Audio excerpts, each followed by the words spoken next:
মা, আমি এসব কি শুনছি? তুমি নাকি রিমার জন্য বিয়া ঠিক করছো? আমার একবার জানানোর দরকার ছিল না? আমি কি এই পরিবারের কেউ না? আমি তো বলি নাই তুই এই পরিবারের কেউ না। সব ব্যাপারে যে তোরে জানাইতে হইব তার তো কোনো কথা নাই। কি আজব কথা! আমার বোনের বিয়া, আমি নাকি জানতে পারবো না? ভালো ভালো কোনো দিন তো কারোর কোনো খবর নেস না। তো কি মনে কইরা এত দরদ উতরাইয়া উঠল যে নিজের থেকে বাড়ি চলে আইসস? শুনলাম তুমি নাকি জমি বিক্রি কইরা রিমারে বিয়া দিতে আসো। কাজটা কি তোমারা ঠিক করছো? যে কিনা 12 মাসে একবার আমাদের খবর লয় না, সে বুঝবো কেমনে কোনটা ঠিক আর কোনটা বেঠিক? এত কিছু আমি বুঝি না। আমার বাগের সম্পত্তি বিক্রি করবা আর আমারে জানাইবা না? তা তো হইব না। যে টাকা বিক্রি করছো অর্ধেক আমি চাই। তুই আমার ছোট ছেলেরে বাড়ি ছাড়া করলে কি হইব? এ সম্পত্তির এক ভাগ ওও পাইব। তোমার সাথে আমার কথা বললে কোনো লাভ নাই। যা করার আমারে করতে হইব। কথাই বলে না, যেখানে বাঘের ভয় সেখানে রাত হয়। তোর আমি কিছু জানাইলাম না যাতে বিয়েতে কোনো অসুবিধা না হয়, সে তুই চলে আসলি। হায় রে আমার পুরা কপাল। নিজের মেয়ের বিয়েতে এত টাকা খরচ করবা আর আমি আসবো না? তা কি করে হয়? আমারটা আমারে বুঝাইয়া দাও, আমি চলে যাব। তোর জন্য আমার শাকিল বাইরে থাকে না? মন চাইলে ওর মুখটা আমি একটু দেখতে পারি না? আমার কলিজার টুকরা রে, তুই যেদিন ফিরাই আনবি সেদিন তুই সম্পত্তির ভাগ পাইবি। এই সম্পত্তি বিক্রি কইরা তুই বিয়া বইতাছস? তোর কি একটু লজ্জা শরম নাই? কত মাইয়া নিজে পছন্দ কইরা বিয়া কইরা ফালায়, আর তুই কি কাউরে পছন্দ কইরা পালাইয়া যাইতে পারস নাই? তাইলে তো আমাদের এত টাকা খরচ করা লাগতো না। ভাইজান, তুমি এসব কি কইতাছ? নিজের বোনেরে কেউ এভাবে অপমান করে কথা বলে? আমরা রে রাস্তার ফকির বানাইয়া দেয়া যাইব, আর আমরা 2-4টা কথা বলতে পারবো না? তোর জন্য যা গহনা বানাইছে তা অর্ধেক আমার বউরে দিয়া দিবি, তাইলে আর তোর বিয়েতে কোনো ঝামেলা হইব না। আমার কোনো গহনা চাই না, আলমারিতে সব তোলা আছে। যাও, সব গহনা নিয়া তুমি এখনই আমার চোখের সামনে থেকে যাও। তোমার মতো ভাই আমি চাই না। তোর মতো বোকা আমি না। তোর বিয়ে হইলে হোক, না হইলে নাই। অলংকার নিয়া এবার আমি চলে যাই। তুমি যে তোমার ভাইয়েরে অলংকারগুলো দিয়া দিলা, কাজটা কি তুমি ঠিক করলা? তুমি কি আমার বাবারে চিনো না? বাবা তো শোনা মাত্রই বলছে এই বিয়ে ক্যান্সেল। এখন আমি কি করব? আমিও চাই না তোমার সাথে আমার বিয়ে হোক। চাই না বলে অলংকারগুলো দিয়া দিছি।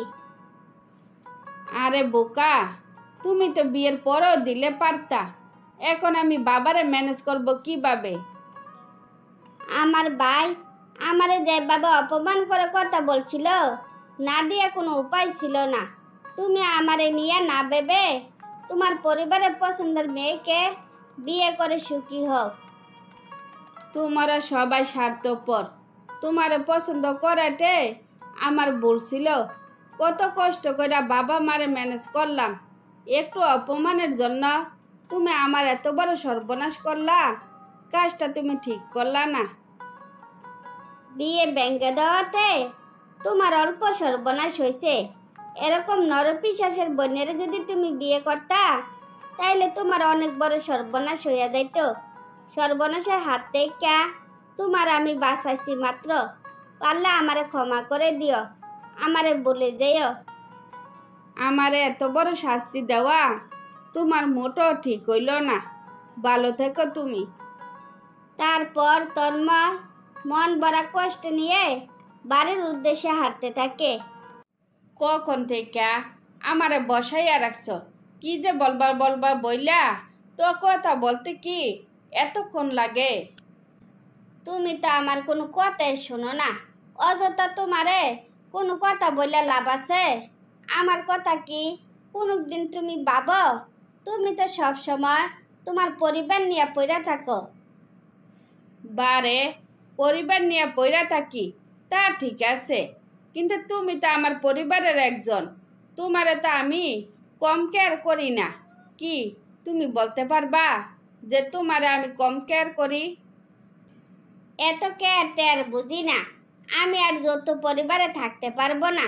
ভালো বলে আমারে তুমি আলাদা কইরা দাও, নইলে আমি বাপের বাড়ি চলে যাব। সি রূপা সি, তোমার কাছ থেকে আমি এসব কথা আশা করি নাই। সত্যি কথা বলি, আমি তোমারে খুব ভালো জানতাম, কিন্তু তোমাকে খারাপ বলবো না, তারপরেও বলবো, অকারণে সংসারে কোনো অশান্তি করো না। তুমি অশান্তির কি দেখছো? আমার কথা যদি না রাখো, আমি আমার ছেলে মেয়ে নিয়ে সুজা বাপের বাড়ি চলে যাব। তখন বুঝবা অশান্তি কারে কয়, কত প্রকার ও কি কি। আরে বোকা, আমি কার সাথে আলাদা হইব? আমি যদি আলাদা হইয়া যাই, মা তাহলে থাকবো কোথায়? তোমার মা এখন যেখানে আছে ঠিক সেখানে থাকবো। 1 মাস আমার এখানে খাবে, আর 1 মাস তোমার ভাইয়ের এখানে খাবে। আচ্ছা বউ, তুমি এসব কি কইতাছ? আমার মায়ের থাকা খাওয়া নিয়া যদি আমরা বাক কইরা ফেলি, আমার মা তো কলিজা ফাইটা মরে যাইব। আমার মেজাজটা তুমি খারাপ করে দিছ। এক্ষুনি তুমি আমার সামনে থেকে যাও। আমি আর তোমার কোনো কথাই শুনতে চাই না।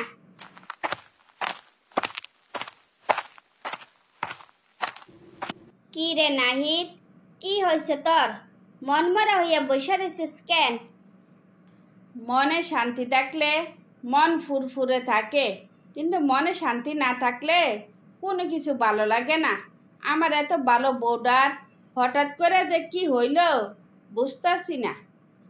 তোর বউর আবার কি হইলো? শরীর খারাপ নাকি?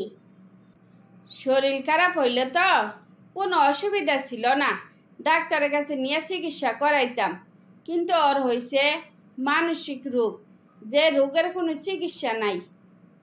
কি যে উল্টাপাল্টা কথা কস! এত ভালো একটা মেয়ে, ওর নামে বদনামি করতে তোর খারাপ লাগে না? আমিও তো সে কথাই বলি, আমার বউটা কত সুন্দর করে সংসারটারে আগলাইয়া রাখছে, আমার মায়ের কত খেয়াল রাখছে, আর সে নাকি এখন বলে তারা আলাদা করে দিতাম। নিশ্চয় এটা তুষির মার কুপরামর্শ। 1% কোনো বল নাই। মাথা গরম না কইরা তোর বউরে বুঝা। নিশ্চয় সে বুঝবো। তোর মা তোর বড় করতে গিয়া যে কষ্ট করছে, তোর মারে এভাবে ভাগাভাগি করাটা ঠিক হইব না। উনি শুনলে খুব কষ্ট পাইবেন। বয়স হয়েছে, বাঁচবার কতদিন ক?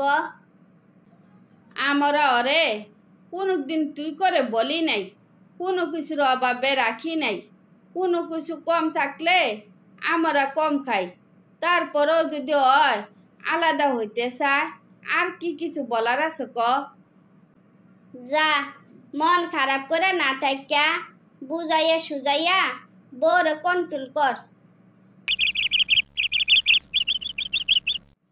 মা, তুমি কি আমারে ডাকছিলা? কিছু বলবা নাকি? হ বাজান, তোরে কিছু বলতে চাই। তুই আমার ছেলে, কোনদিন আমার কথার বাইরে চলস নাই। তাই আমি বলি কি, বউর সাথে ঝামেলা না কইরা তোরা আলাদা হইয়া যা। তোরা সবাই এখন বড় হইছস, সবাই সবার ভালো মন্দ বুঝস। এখন আলাদা থাকলে কোনো অসুবিধা নাই। মা, আমি আমাদেরকে নিয়ে ভাবছি না, আমরা আলাদা হইয়া গেলে তুমি একবার এই ঘরে একবার ওই ঘরে খাইবা, এটা আমার ভালো লাগবো না। পাগল ছেলে আমার, এই বয়সে আমারে নিয়া এত ভাবতে নাই। আমার এক জান এক পরাণ, কোনো রকমে মরতে পারলে হয়। আমার জন্য সংসারে অশান্তি হোক, আমি তা চাই না। এটাই আমার শেষ কথা। বউ বাপের বাড়ি চলে গেলে মাস শেষে টাকা পাঠাইয়া দিব আমার মা খাবারের জন্য এই ঘরের দুয়ারে ওই ঘরের দুয়ারে দাঁড়াইয়া থাকবো তা আমি কোনোদিনও দেখতে পারবো না। সরি মা, তোমার কথা এই প্রথমবার রাখতে পারলাম না, তার জন্য আমি দুঃখিত। তোমার দুঃখ প্রকাশ করা লাগবো না। তোমরা চাইলেও আর এই বাড়িতে থাকবো না। পেছন থেকে আমারে বলো ডাকবা না, কথাটা যেন মনে থাকে।